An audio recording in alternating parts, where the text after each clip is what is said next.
You could say Tuesday's sunny and warm weather upped the stakes for a rally to convince the provincial government to raise the minimum wage for workers in the province to $15 per hour.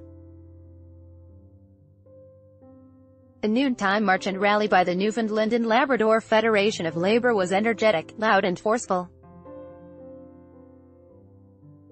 About 200 people with flags and shouts and songs of solidarity marched from the Sheraton Hotel, where the Federation was holding its annual general meeting, to the Colonial Building, where they stood on the steps of the former House of Government.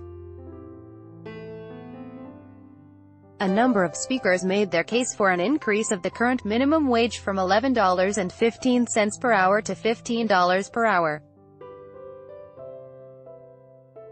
Mary Shortell, president of the Newfoundland and Labrador Federation of Labour, said the labour movement has to dispel the myths being perpetuated by big corporations and business groups that the economy of Newfoundland and Labrador cannot afford a minimum wage of $15 per hour. Shortell said nowhere else in the country is the gap between the rich and the poor wider than it is in this province.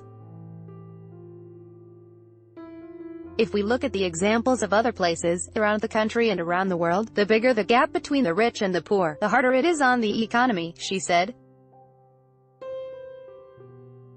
Even organizations that aren't unions, the International Monetary Fund, economists from all over the world, say if you have inequality in an economy then it makes it worse.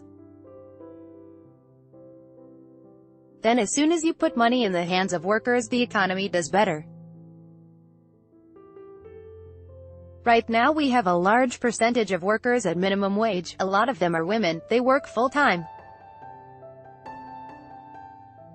A lot of them work for big employers, and they pay a wage that doesn't allow someone working full-time to raise themselves above the poverty line. Shortell noted that Alberta, British Columbia and Ontario have already agreed to boost the minimum wage to $15 per hour. The economies in those provinces, she said, are already seeing the positive impact. Those provinces that have enacted, or are in the process of enacting, the $15 per hour minimum wage are seeing that gap between the rich and poor narrow, she said. And just as we said it would, it is better for the economy because of that. Those provinces are experiencing higher economic growth. They have more people working, they are putting more money into those people's pockets, they are spending it and paying taxes on it, and the economies are doing better. And we need to get that message out to this government and to those naysayers that, in fact, a $15 minimum wage is exactly what this province needs to be doing. Speakers at the rally included leaders of a number of unions and labor groups, who said a higher minimum wage would be good for the entire province, bring more people back into the workforce, and help bring people out of poverty. Some speakers challenged the provincial government to make progress toward a higher minimum wage or face a united labor force that will cause the defeat of the government in the next election. Lee Stewart of Common Front Newfoundland and Labrador said it's simple, workers need a living wage.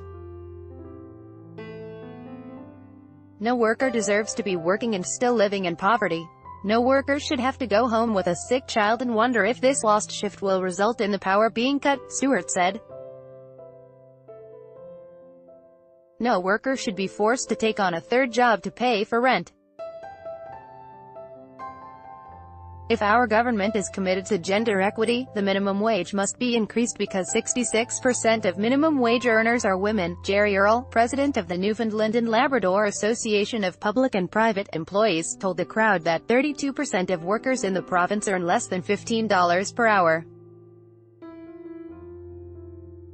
1 in 3 have less than a living wage and they work their guts out to survive day by day. Almost 6 in 10 are women, Earle said. Recent years, we went through an oil boom in this province where many have seen gains from it.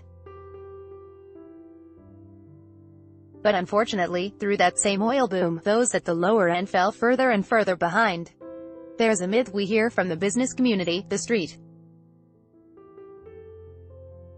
John's Board of Trade, the Newfoundland Employers Council, that increasing the minimum wage will have a negative impact. Well, look at areas where that's been done. Inequality has been lessened and the economy has improved.